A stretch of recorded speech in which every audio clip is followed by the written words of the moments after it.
হাজী মোহাম্মদ দানেশ বিজ্ঞান ও প্রযুক্তি বিশ্ববিদ্যালয়ের সি এবং ডি ইউনিট নিয়ে কথা বলবো।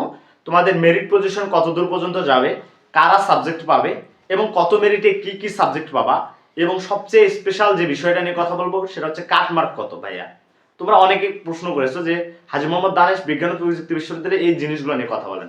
আচ্ছা, প্রথমেই দেখো তোমাদের হচ্ছে সি ইউনিট নিয়ে কথা বলবো।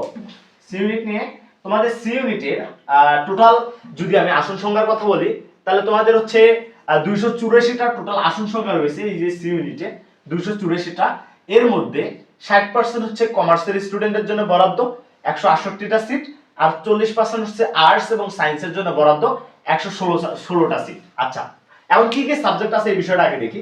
অ্যাকাউন্টিং এ 70টা সিট আছে, 70 জন এখানে ভর্তি হতে পারবে। ফিনান্সে 70টা সিট আছে এবং ম্যানেজমেন্টে হচ্ছে 70টা সিট আছে।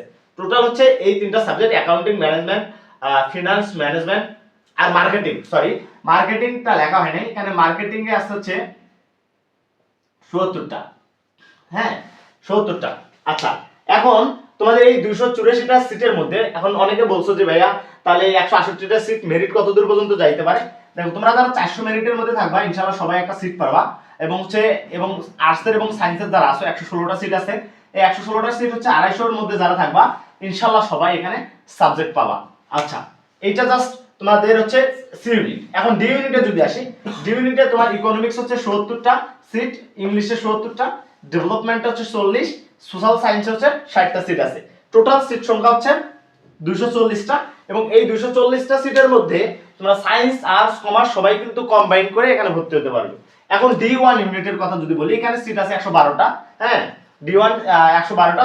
তো যাদের মেরিট হচ্ছে তোমাদের হচ্ছে 220 পর্যন্ত থাকবা তোমরা D1 এ, তোমরা অবশ্যই এখানে সিট পাবা।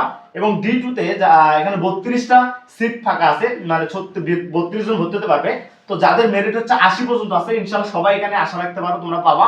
আর হচ্ছে D3 তে 93টা। হ্যাঁ, যাদের মেরিট 190 পর্যন্ত থাকবে ইনশাআল্লাহ তোমরা এখানে তোমরা 190 বলতে বেশি হয়ে গেছে, 150 ধরো, এখানে তোমরা ইনশাআল্লাহ এখানে D3 তে একটা সিট পাবা। এখন সবচেয়ে বড় কথা যে হাজী মোহাম্মদ দানেশ বিজ্ঞান ও প্রযুক্তি বিশ্ববিদ্যালয়ের কাটমার্কটা কত হবে এই বিষয়টা যদি আমি তোমাদেরকে বলি, তোমরা কাটমার্ক যারা হচ্ছে 60 এর ভিতরে থাকবা, হ্যাঁ, তোমরা ইনশাআল্লাহ সবাই এখানে সিট পাবা। লাস্ট অবধি একটা ইনশাআল্লাহ সিট পাবা ভাইয়া যারা 60। এখন তোমরা কমেন্ট করো তোমার মেরিট পজিশন কত এবং তোমার কাটমার্কটা কত, জাস্ট কমেন্ট করো ভাইয়া। ভাইয়া তোমার প্রত্যেকটা কমেন্টের রিপ্লাই দিবে। যে কোনো আপডেট তথ্য পাওয়ার জন্য আমাদের ইউটিউব চ্যানেলটা সাবস্ক্রাইব করে রাখো, যাতে পরবর্তীতে যে কোনো আপডেট তথ্য আসার সাথে সাথে তুমি পেয়ে যাও। আর অবশ্যই কমেন্ট করতে ভুলবা না, কারণ ভাইয়া কিন্তু তোমাদের প্রত্যেকটা কমেন্টের কিন্তু রিপ্লাই দিয়ে থাকে।